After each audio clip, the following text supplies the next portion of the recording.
Welcome back, everyone.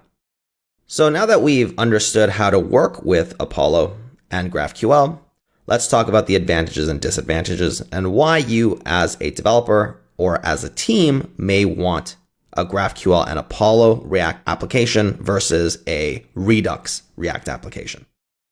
So first off, let me address Redux versus GraphQL and Apollo. Apollo seeks to act as a single source of truth for the data and state on your application. The same way that Redux does, where essentially the whole idea is that all of your application state of the data that you're fetching is stored in Redux. As we noticed with the caching and the actual fetching, this is exactly what Apollo is trying to do as well.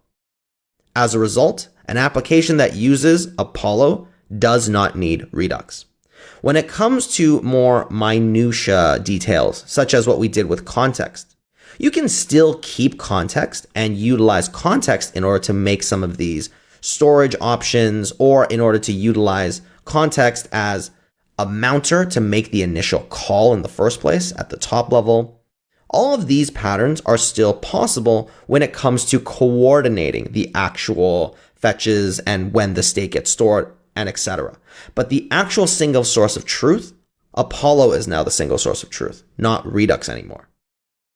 So as a result, what are those advantages and disadvantages? Well, one big thing about Apollo and GraphQL is that in order for you on the front end to use GraphQL, your backend must be set up similarly to spit out GraphQL. It must support GraphQL. And that requires a lot of work in order to set up all of these queries and all of these type definitions and everything in between as well.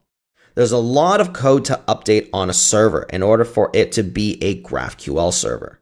So unless your company and your backend teams are familiar and willing to navigate through the complexity of upgrading to GraphQL, it is not just something you can implement on the front end. And that's very important. Notice how we keep referencing back to the GraphQL playground in order to understand what we're fetching, how we're fetching it, and what the shape looks like. The advantage of this is that it becomes much more transparent to us on the front end. But the disadvantage is that this requires a constant coordination of the backend team in order to set up the backend to give us all of these benefits and perks. So that's not just something that we can decide to do exclusively on the front end. We have to get the backend teams on board as well, and they have to learn how to write in the GraphQL language. They have to understand the complexities of performance and how to improve it all on the server side. All we need to learn is just Apollo client. But other than that, for us, it's actually not that complicated. The large bulk of the complexity actually lives in the backend of setting up GraphQL servers. So that's one big disadvantage. The other one, of course, is that we have to get familiar with writing these GraphQL queries. While working with it, it seems rather intuitive, and it's designed to be. Apollo has actually come a very long way throughout the years. Before, it was way more complicated, and it was almost like writing backend GraphQL code on the front end. But now it's essentially all been isolated and extrapolated and hidden away from us, so that all we're really passing are just queries. And then, are you trying to make a query? Use the useQuery hook. Are you trying to use a mutation? Use the mutation hook. It's very flowed well now with the React ecosystem. But still, you do need to learn how to use this pattern, and it is different from web development anywhere else. So that's another thing, is that there is an additional learning curve, and a lot of different developers are very comfortable with the Flux architecture pattern that Redux has come from. Redux has also been scaled enormously across numerous applications. GraphQL has as well. It's come a long way, and so has Apollo. In fact, React is almost designed to work with GraphQL because Facebook also created GraphQL. Facebook created React. Facebook created GraphQL. So in turn, there is a lot of harmony in the way that they're designing both of these tools per se.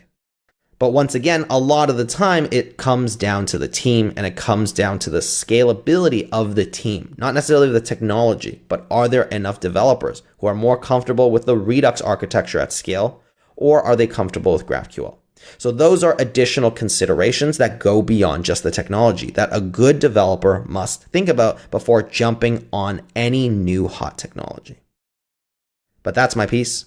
Hopefully now you understand some of the discussions around GraphQL versus Redux, and also when you want to use GraphQL yourself.